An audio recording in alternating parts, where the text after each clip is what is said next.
Boa tarde, meus irmãos. Prazer estar aqui com você, estudando mais um pouco da palavra do Senhor nessa tarde. E hoje, meus irmãos, nós vamos estudar aqui um tema que é sobre música, sobre louvores. E o tema um pouco chamativo é: o louvor não espanta Satanás.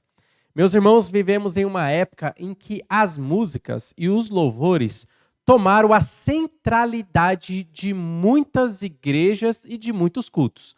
Muitos cultos e muitas igrejas, a centralidade tem sido o louvor, a centralidade tem sido as músicas, as apresentações musicais. E o que acontece? Infelizmente, muitas pessoas com uma vida rasa, não tendo profundidade bíblica, acabam aderindo a esse tipo de culto onde a música é o centro. E a palavra de Deus e a pregação acaba sendo desprezada. Não é mais a centralidade de muitas igrejas. Então perceba como nós estamos vivendo nessa realidade, onde muitos jovens estão procurando cultos que se parecem mais com shows, cultos que se parecem mais com shows que são apresentados no mundo, onde a música impera, onde a maioria do tempo do culto público é dedicado apenas para a música, é dedicado apenas para o louvor. E a pregação é algo muito raso, a pregação é algo que está minguando em muitas igrejas. Meus irmãos, nós veremos aqui que o louvor, a música, ela tem uma importância significativa em nossos cultos públicos. A palavra de Deus nos dá orientação. O louvor e a música são bênçãos e devem ser cantados em nossas igrejas.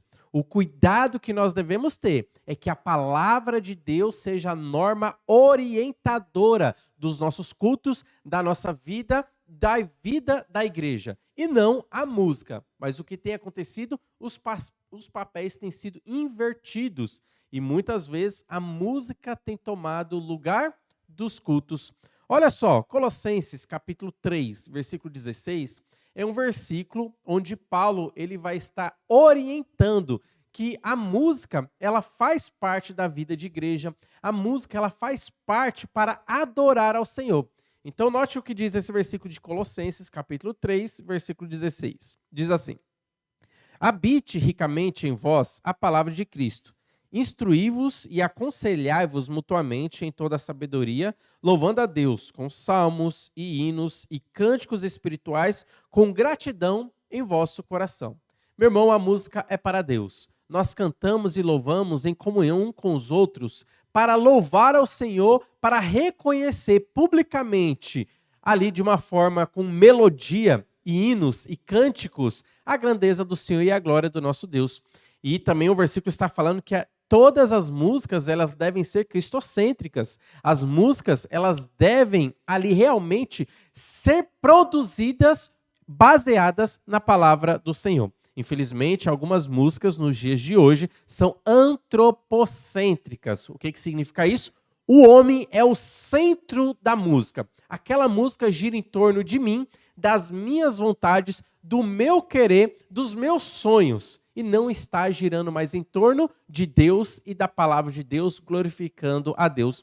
A música ela tem um papel muito importante em nossos cultos. Ela deve ser cantada, a música deve estar presente nos cultos públicos. Nós devemos cantar hinos congregacionais, onde a igreja inteira pode estar cantando juntos e louvando a Deus. Mas, infelizmente, o que tem acontecido nos dias de hoje é que os papéis são invertidos e a Bíblia perdeu a centralidade do culto. Olha só, existe uma frase que é o seguinte: quem canta os males espanta. Será que essa frase é correta? Talvez ali colocado no sentido correto, talvez nós podemos entender ela melhor. Mas o que eu gostaria de mostrar aqui é que o louvor, ele não vai espantar Satanás. Algumas pessoas talvez tenham essa mentalidade, que nós devemos ali enaltecer as músicas e o louvor, porque Satanás não gosta quando nós cantamos para Deus. Satanás odeia quando nós cantamos músicas, quando nós vamos em igrejas para cantar para Deus. Satanás, ele odeia. Só que eu gostaria de mostrar que o louvor ele não espanta Satanás. Olha só interessante alguns versículos que eu estarei lendo aqui. Meu irmão, saiba que lá no céu, Jesus Cristo, Deus, o Espírito Santo estão sendo louvados pelos anjos com uma música perfeita, com uma entonação perfeita. E os anjos, diante de Deus, estão proclamando eternamente: Santo, Santo, Santo. E mais saiba que Satanás, ele tem ainda acesso ao céu, ainda que os anjos estejam lá cantando para Deus: Santo, Santo, Santo. Note que o louvor não espanta a Satanás. Vamos ver algumas referências bíblicas que mostram que Satanás ainda tem acesso ao céu, ainda que o céu esteja em constante louvor e música de adoração a Deus. Olha só o que diz Jó, capítulo 1, versículo 6, diz assim, é uma referência mostrando uma situação no Antigo Testamento que Satanás tem acesso às moradas celestiais. Diz assim: num dia em que os filhos de Deus vieram apresentar-se perante o Senhor, veio também com eles Satanás. Isso está escrito em Jó, capítulo 1, versículo 6. O mesmo versículo, ou as mesmas palavras, são ditas também em Jó, capítulo 2, versículo 1. Em uma situação em que os anjos, os filhos de Deus, aqui representam os anjos, se apresentaram diante de Deus, quem estava introduzido naquele momento? Satanás estava ali.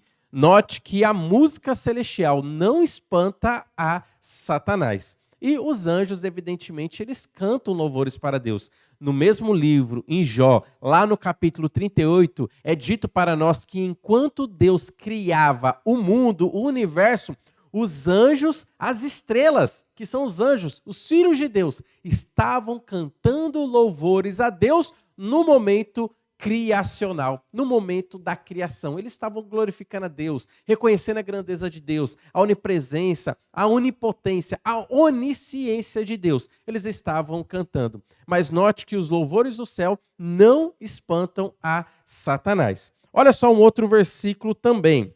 Olha só o que diz para nós, Jó capítulo 2, versículo 1, que é bem parecido, diz assim: Apocalipse 12, 10, é o texto que eu lerei. Apocalipse 12, 10 diz assim: então ouvi grande voz do céu proclamando: agora veio a salvação, o poder, o reino do nosso Deus e a autoridade do seu Cristo, pois foi expulso o acusador de nossos irmãos, o mesmo que os acusa de dia e de noite diante do nosso Deus. Meus irmãos, esse texto de Apocalipse, capítulo 12, versículo 10, está mostrando um evento futuro onde Satanás será expulso do céu, ou seja, ele não terá mais acesso ao céu. Só que o versículo, para nós, já revela que dia e noite Satanás agora está lá no céu acusando os nossos irmãos. Sabe o que Satanás está fazendo no céu? Ele vai lá diante de Deus para acusar. Ele assume o papel de advogado de acusação. E ele fica falando: olha só, aquele homem que diz que é seu filho, olha só o que ele está fazendo. Olha só o que ele fez de errado. E ele fica nos acusando. Então ele vai citar o seu nome na presença de Deus e vai acusar você quando você desonra o nome de Deus aqui na terra. Meus irmãos, Satanás não tem por que mentir para Deus, porque ele sabe que Deus é onisciente e sabe de todas as coisas. Ninguém pode mentir para Deus. Então, quando Satanás chega diante de Deus, ele vai falar a verdade. E quando você desonra o nome de Deus aqui na terra, quando você peca contra Deus aqui na terra, você está dando brecha para que Satanás fale de você diante de Deus. Você vai deixar que aquela pessoa entre aqui no céu? Olha só o que ele está fazendo. Mas graças a Deus, meus irmãos, ainda que Satanás se apresente diante de Deus como advogado de acusação, nós temos diante de Deus também um advogado de defesa, Jesus Cristo. Lá em 1 João, também nos é dito que Jesus Cristo é o nosso advogado diante do Pai. E é ele que morreu ali na cruz pelos nossos pecados. Toda vez que Satanás nos acusa diante de Deus, Jesus Cristo ele se apresenta como advogado de defesa. Eu paguei lá na cruz o preço pelo pecado dele. Todos os seus pecados estão perdoados. Nós temos esse advogado de defesa. Isso não exclui quando nós erramos, que nós devemos pedir perdão a Deus. De fato, toda vez que nós erramos aqui na terra, nós devemos pedir perdão a Deus. E nós descansamos que nós temos um advogado de defesa. O que eu gostaria de ter mostrado aqui para vocês é que Satanás tem acesso ao céu, ainda que eles estejam cantando, ainda que os anjos estejam cantando e entoando.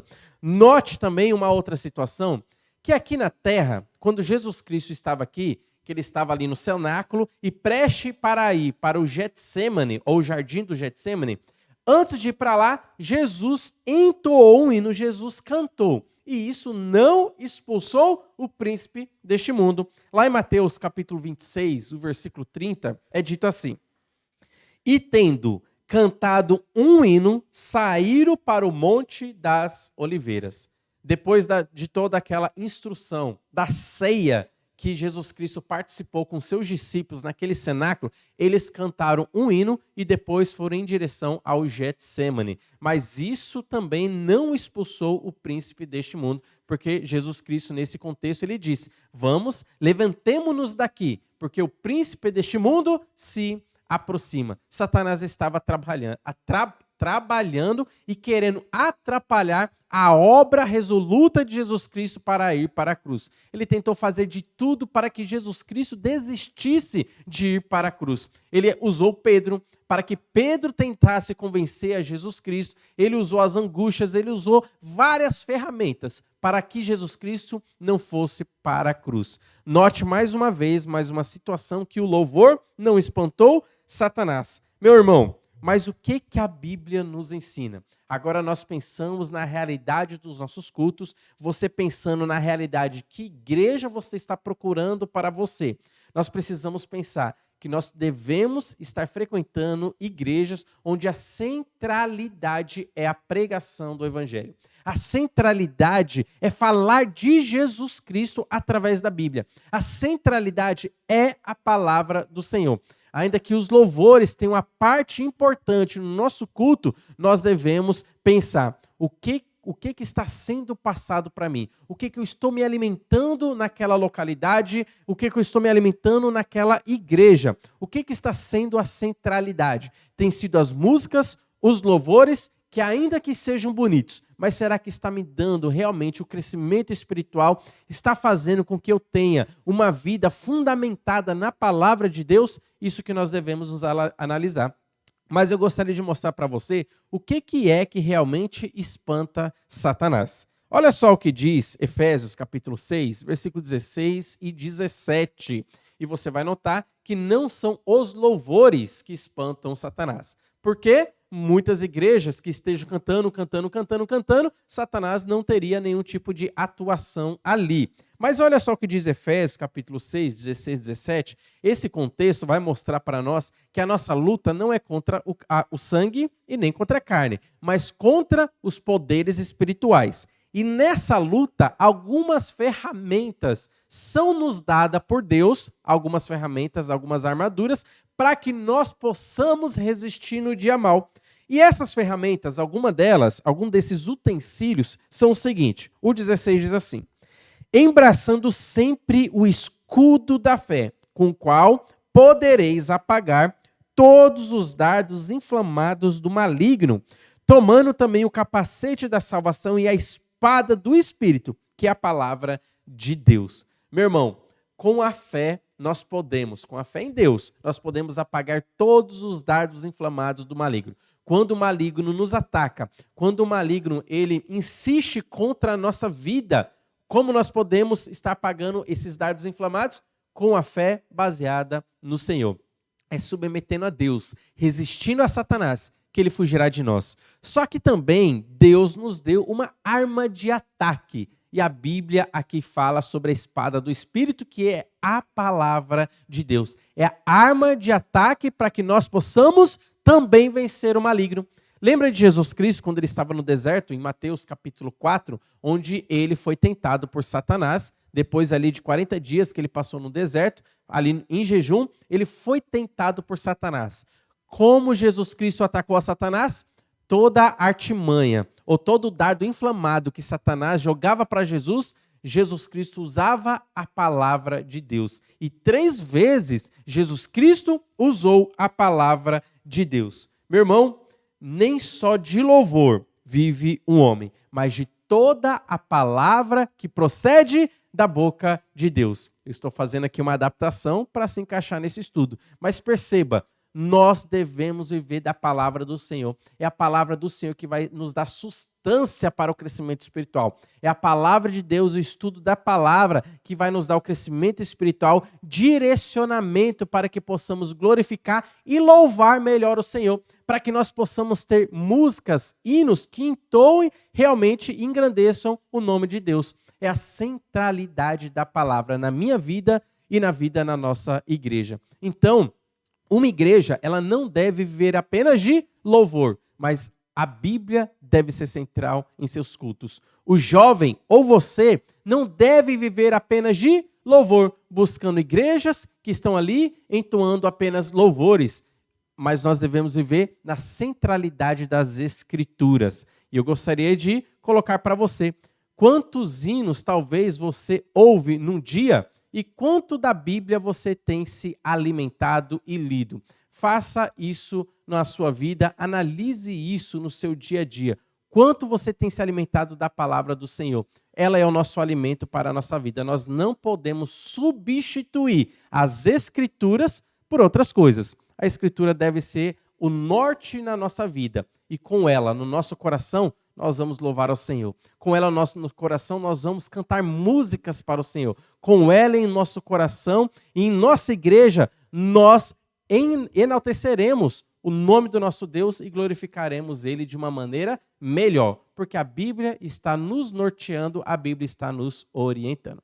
Que Deus esteja abençoando a sua vida. E saiba que a música ou o louvor não espanta Satanás, mas a palavra do Senhor, que é a espada do Espírito, é a nossa arma de ataque. É nela que nós devemos nos fortalecer e nos fortificar. A minha vida não deve estar baseada em músicas, mas a minha vida deve estar baseada na palavra do Senhor. Que Deus abençoe grandemente a sua vida e a vida de sua família.